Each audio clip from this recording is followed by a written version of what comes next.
Hi hello friends எல்லாருக்கும் தீபாவளி நல்வாழ்த்துக்கள். தீபாவளி அதுவுமா டேஸ்டியாக ஜூஸியாக மட்டன் பிரியாணி எப்படி பண்ணுறதுன்னு பார்த்துடலாமா?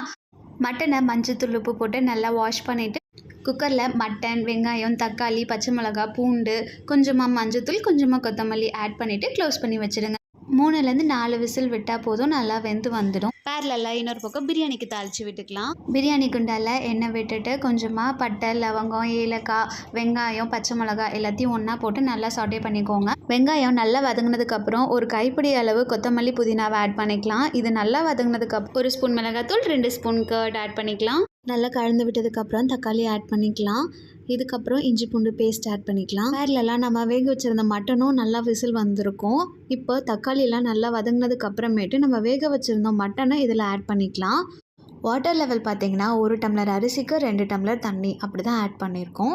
ஆல்ரெடி மட்டன் வேக வைக்கும் போதே நம்ம 1 டம்ளர் தண்ணி ஊற்றிட்டோம். இப்போ ஜஸ்ட் 1 டம்ளர் தண்ணி மட்டும் ஆட் பண்ணிவிட்டு நல்லா கொதிக்க விடலாம். இப்போ தண்ணி நல்லா கொதித்ததுமே பாஸ்மதி அரிசியை ஆட் பண்ணிக்கலாம். நல்லா கலந்து விட்டுக்கோங்க. இந்த ஸ்டேஜில் உப்பு, காரம் எல்லாமே கரெக்டாக இருக்கான்னு பார்த்துக்கோங்க. இப்போ க்ளோஸ் பண்ணிக்கலாம்.